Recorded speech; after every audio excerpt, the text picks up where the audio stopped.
Welcome, Cindy Williams. It is a pleasure to have you with us. Well, it's a pleasure to be here, Joe.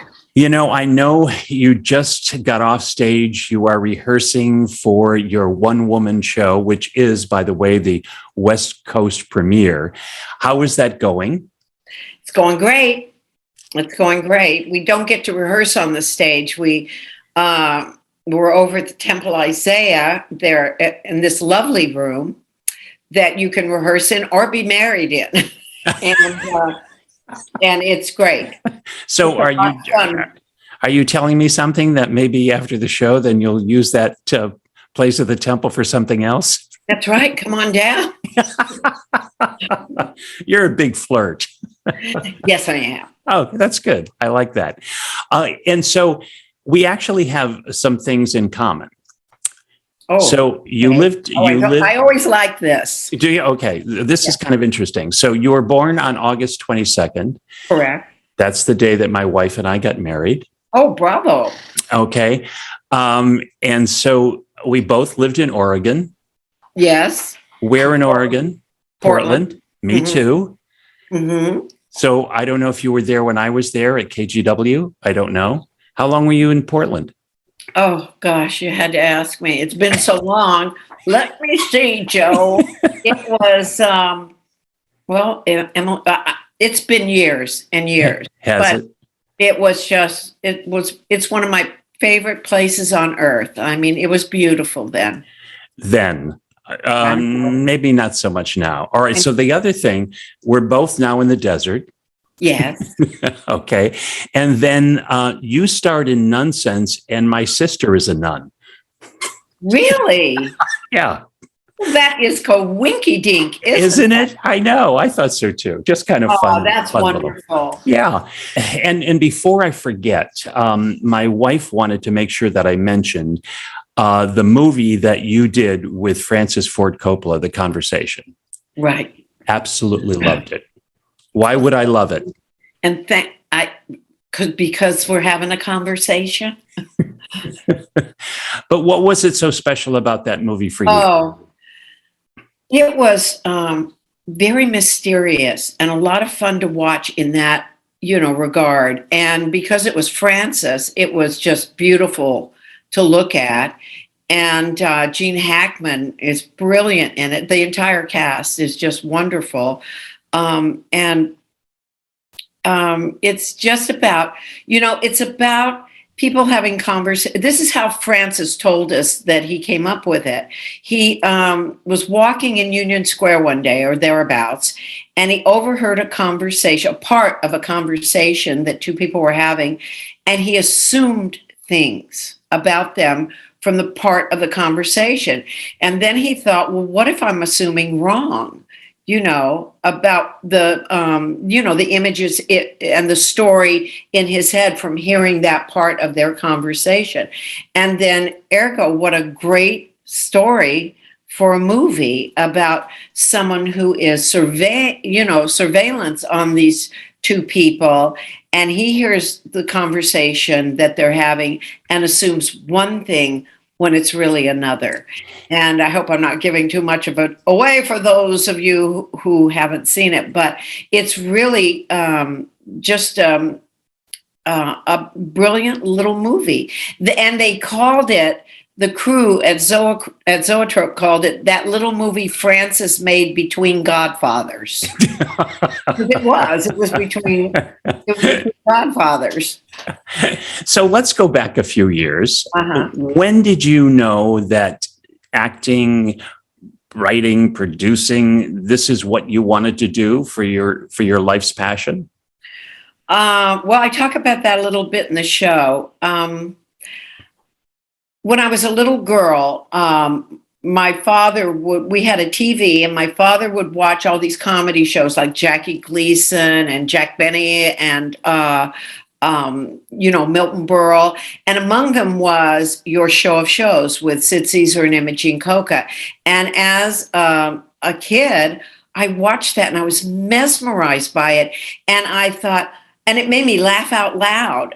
And I just thought it was magical. And these two people were so funny. And I thought, I can do that. Even as a little girl, I thought, I want to do that. So, you cut to, me and my sister Carol putting on shows in our garage, and then doing the, First Methodist Church of Resita's talent show and ice cream social. And then in high school, I auditioned for the talent show, and the drama teacher saw me, and he put me in the talent show and then said, and I'd like you to come right into play production if you have an elective, which I did. And at that point, I wanted to be a nurse, but I was flunking out of biology in high school. And I talk about this in the show, I didn't flunk out once, I flunked out twice. Wow. And got D's. And I thought, who wants a C minus? But I thought, who wants a nurse with who flunked out of biology? And I thought I could make mistakes and kill somebody. But so then I took this theater arts class, play production, in high school, and fell in love. And I was in high school, oddly enough, with Sally Field. And I did a couple of plays with her. Maybe you remember her. Oh, yes, I think I do. Won the Oscar. Yeah. Or two. They really like her. They do. And I liked her too. And she was brilliant even in high school. But then I didn't know it at the time, but I have dyslexia. And that's the reason I have no academic brain. But I believe it was God, steering me in a different direction. Because if I'd had that academic brain, you couldn't have got me away from a nursing career.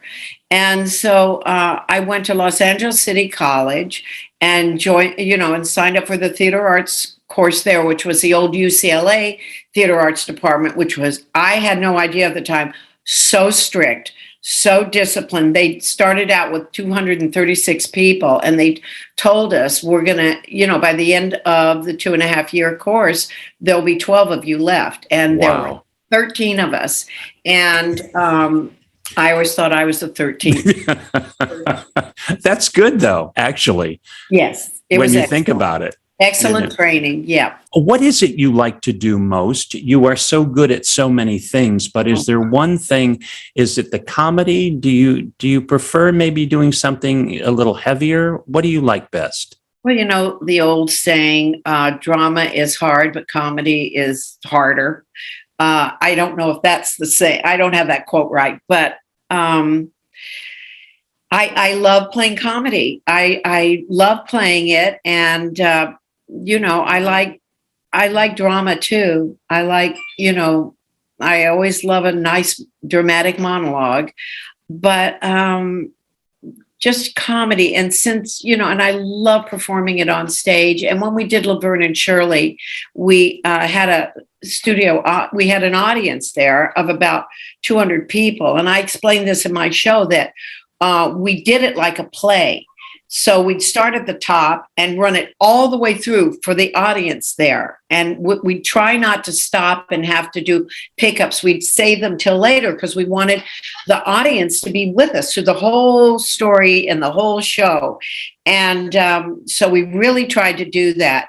And we loved it. And we shot at Proscenium, and it was the old Desi Arnaz crew. It was the old Lucille Ball crew, and Desi Arnaz is the one who invented putting the cameras up on dollies so that because Lucy was running around the stage so much, and to follow her, that he invented that with the dollies. And so you had this wonderful movement in the show and this fluidity that, really lends itself on Lucy's show and our show to physical comedy. So it was such a joy and a blessing to be able to do that and play that. So what was it like for you? And first of all, how did you and Penny Marshall meet and that whole thing get going? I tell this in the show too. We met on a double date in 1970, seeing Liza Minnelli at the Coconut Grove in Hollywood with Little Richard opening for her. I tell this whole story. Wait a minute. Little Richard opened for Liza Minnelli. Yep. 1970 at the Coconut Grove. And we met there for the first time. And, but that was it. We were on double date. Do you remember who you were dating at the time?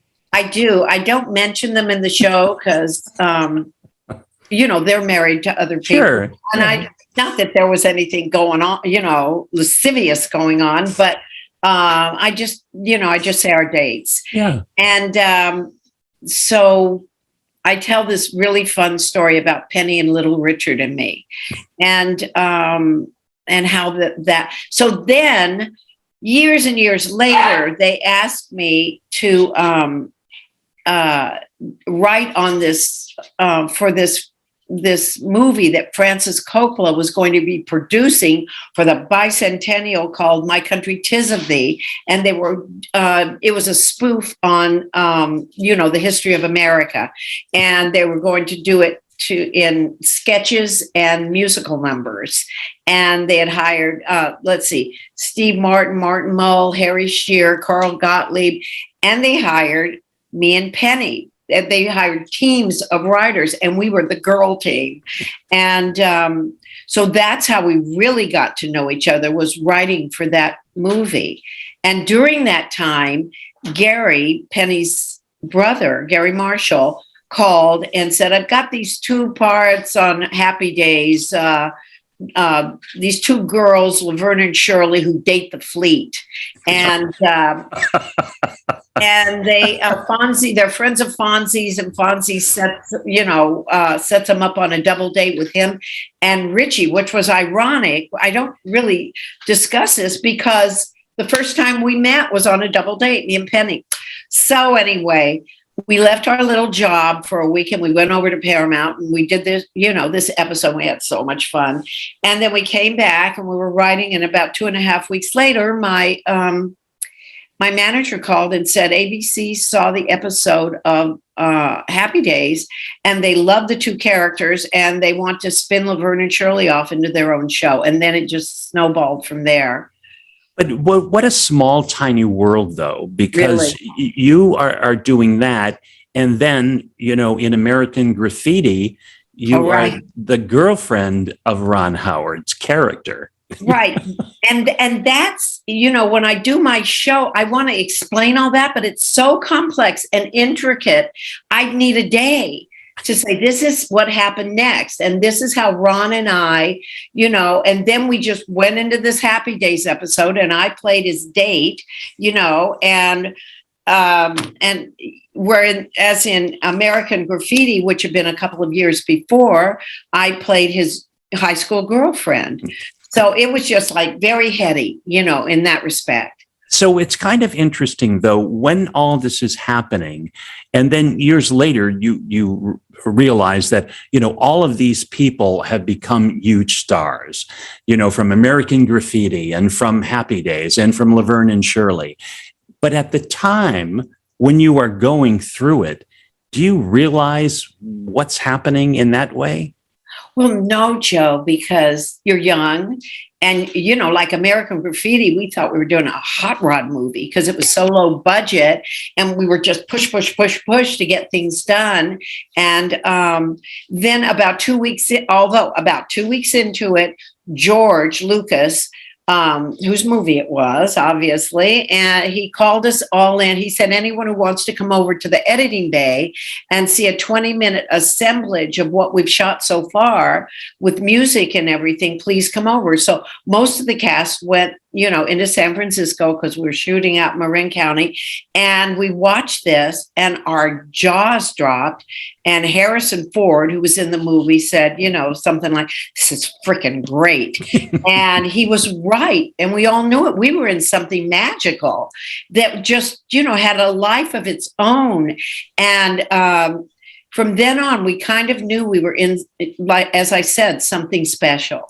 And what about when you look at maybe a clip from American Graffiti, or you're walking by the TV and you see, a clip from Laverne and Shirley? I had Laverne and Shirley on all the time. No, but in my house. But you know how that is, where something pops up and then you go, oh gosh, do I remember even doing that? Or what do you think about?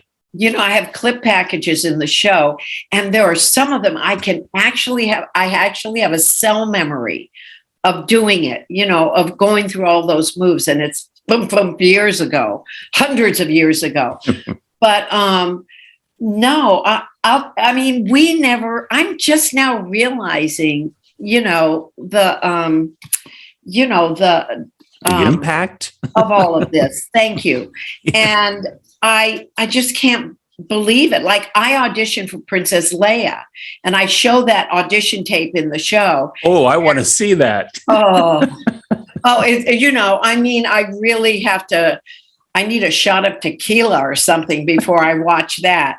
But just because no one knew what a R2D2 was and all that lingo. And especially not me, it's just dreadful, but I'm happy to share. So, but, no one thought, and in the show, I do say, George was talking to us about the next movie he was hoping to do about teenagers in outer space saving the galaxy. And then he looked at all of us and said, you all could be in it. And I thought, teenagers in outer space saving the galaxy? Well, that's just silly. That'll never happen. And it's just how hindsight, I guess, is 2020. But boy, you make that journey and you just have your feet on the ground. And if you keep them on the ground, it's still part of that journey. And you look back and you go, wow, was I blessed with that? And whoa, that was just so special. And I want to share it with them. I wish I could take everybody with me to have that some of the experiences that I had, because they were just marvelous, wonderful. When you were going through all of this, were there ever times where you thought, this isn't going the way that I thought it would go? I mean, you got Laverne and Shirley, but before those breaks, were there times you thought, maybe I will go back to nursing? Oh, you wouldn't want to be that. But our waiting tables, I was really good at. There was one time right before Laverne and Shirley that I can remember like weeping, because I never got to do comedy. And I'd always played the lead's best friend or the girlfriend who was weeping all night. And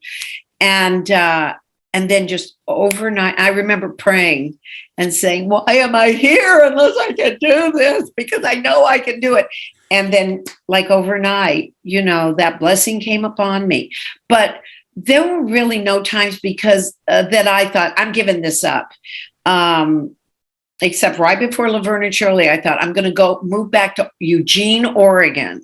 This is and I'm going to get a job as a waitress, because I couldn't wait tables in Hollywood because I was recognizable from American Graffiti. But that was the only time. Otherwise, I just had this youthful enthusiasm and faith that someday I'd be standing in the right place at the right time, and, bingo magic would happen. And that's kind of, I was very, very blessed, very blessed.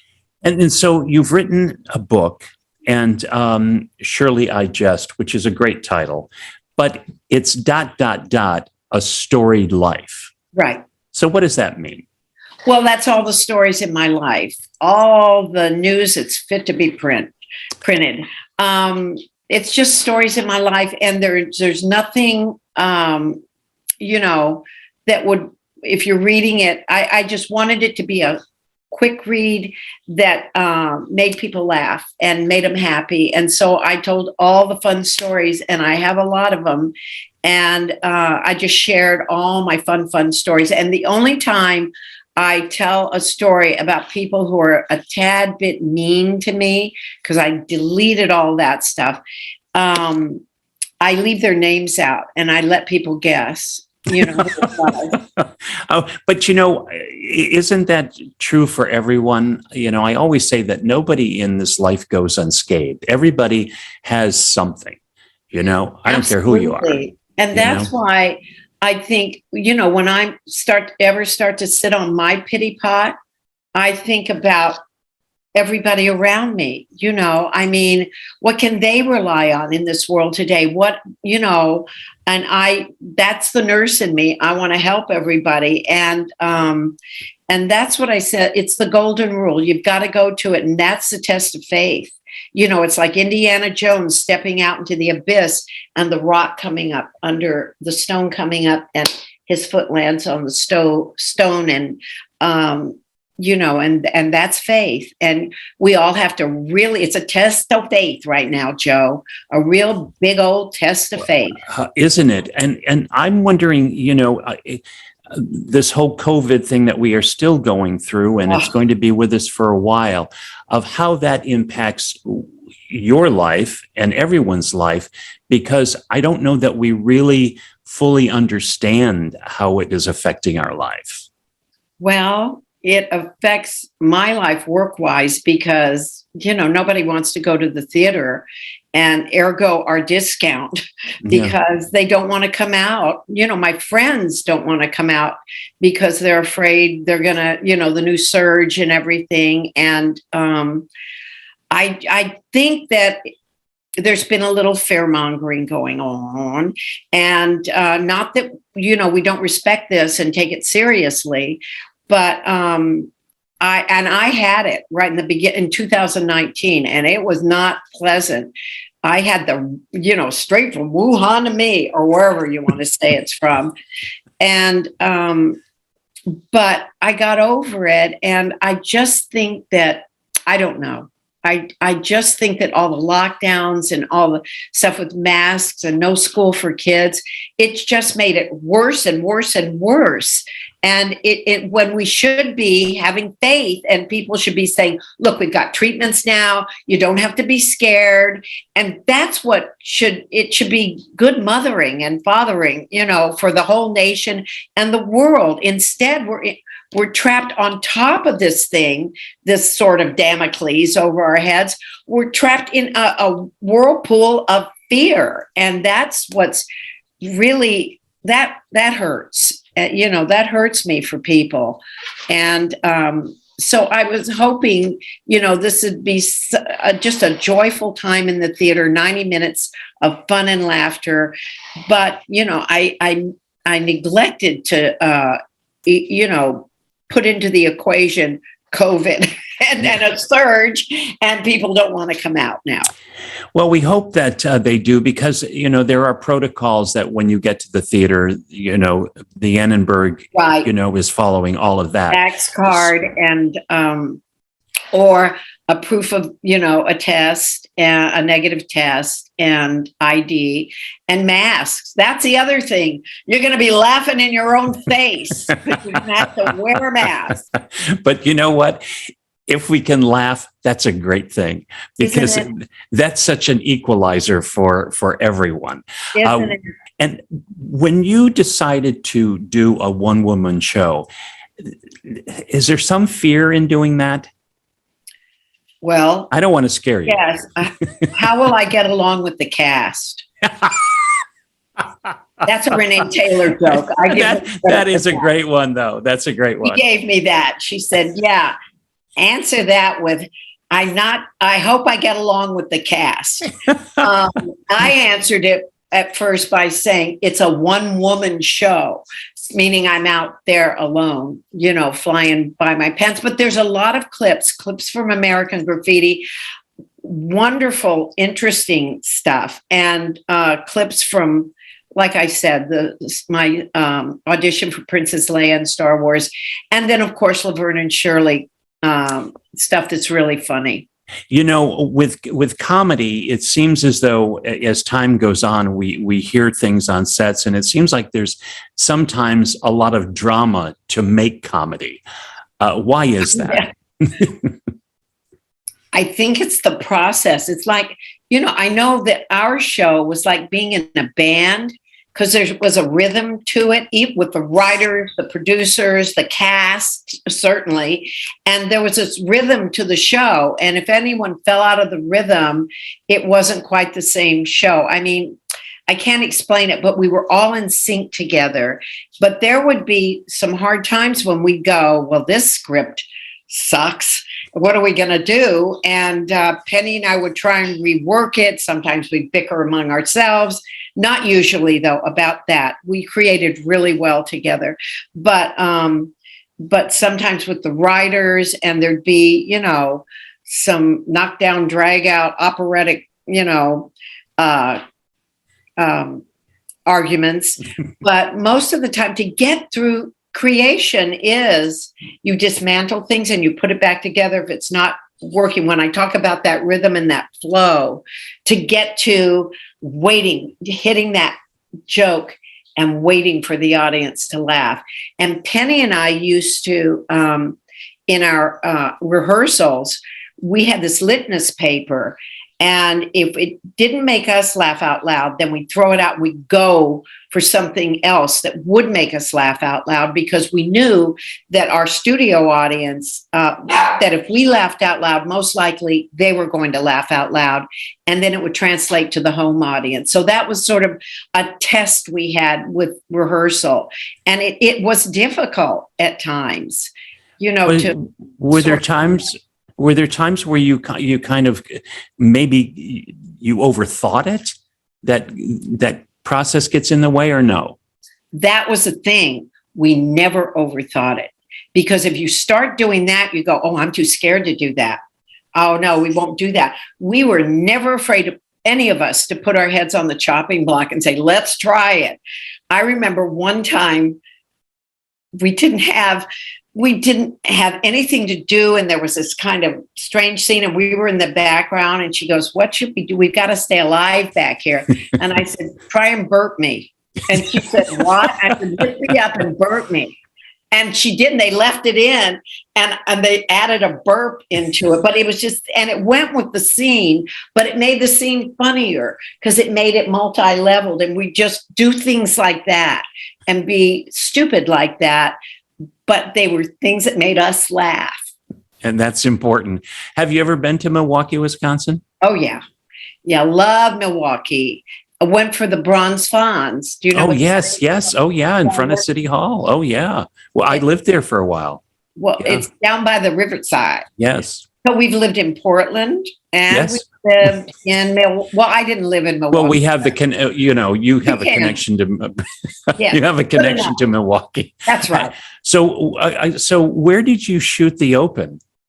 Because you weren't doing the skip down a street in Milwaukee, I know. No, we were on the back lot at Paramount on New York, this place called New York Street. So they used that facade as Laverne and Shirley's, the front of their basement apartment. Okay, now where did you do the bottle sequence where you're doing the, inside the brewery? In the San Fernando Valley at Anheuser-Busch, yeah. Oh, really? My dyslexia. That's interesting. So, did you take any beer with you as you left? Neither one of us liked beer. Neither one of us. Did you believe it? So the other one more question about Laverne and Shirley. Laverne would drink the milk and Pepsi. Right. Did you ever taste that? I kept telling her, this tastes terrible. Try a root beer float. Yeah. And she insisted because that came from her childhood when she would go away to Jewish, I started to say church camp, but she would go with her friends in the Bronx to camp. And it was a Jewish camp.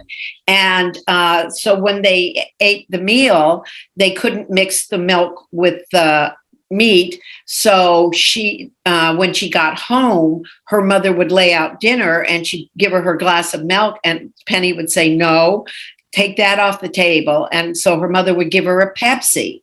And so she'd eat her meal, and then her mother would put milk back on the table after she removed the meat, and Penny would mix her milk and Pepsi together and drink it, ergo milk and Pepsi. Wow. But it still tasted bad. Horrible. It was the Horrible. worst tasting thing, especially if it got warm. But she Oh. loved it. Wow, she's brave, or she was brave. Yes. God rest her soul. Bless her heart. So tell me, as we wrap things up here, what did you get from your mother and what did you get from your father that make you the person you are today? Well, I got from my father was the funniest man I ever knew. And he was just, funny, witty, funny with his wit, and also physically funny, and would make jokes, like he'd tell me and my sister at night, he'd say, there are such things as werewolves. And so we better watch out for him. We go, Daddy, stop saying that. And he goes, no, just go to sleep. Everything's fine. And then we'd be in our bedroom and he'd sneak around to the window and scratch on the window screen and howl. And scare like the bejesus out of you. Out of us. But he was just he also drank a lot. But when he was sober, he was the funniest, most congenial, lovely guy. And so I think I got my sense of humor from the Williams side of the family because they were all just so witty and funny. And all my cousins, my aunts and uncles. And from my mother's side, she was Italian and she was just loud and fearless and had an incredible work ethic. And some of the things she would say, she'd get things turned around. And so we'd use those things, I'd use those things for Shirley, and just always, never got embarrassed, really, never with what she'd say or anything. And she was always had a heart of gold, my mother, and would help anybody. But she was very fair and would speak her mind. If something wasn't just or fair, she'd always stand up for the little guy, my mother. And so I got that from her, which it's such a blessing. And, and the humor from my dad. And so why did you move to the desert? Oh, I've always come down here since I was 22 years old. I've always come down here. I had tracheobronchitis and asthma. And so this was a day you had to look things up in a encyclopedia or something. And I found that Desert Hot Springs was one of the, had healing waters. And so I first came down to Desert Hot Springs, and then I just kept coming down to the desert. And during Laverne and Shirley, I kept a house down here that I leased, and we'd all come down on the weekends, my friends and myself. And then when I was married, I owned a house down here, and now I live in Desert Hot Springs again, and I love it. Oh, we absolutely love it here too. It is paradise. That's like my friend Lynn says, the desert calls its people. I think you're right. Yeah, we just absolutely love it. And I have loved talking to you. This was such fun. Right back at you, Joe. So stay well. That's the most important thing. You too. And your lovely wife. Thank you. What is her name, by the way? Barbara. Say hi to Barbara for me. I will. All right. Take care. You too, Joe. Thanks so much. Thank you.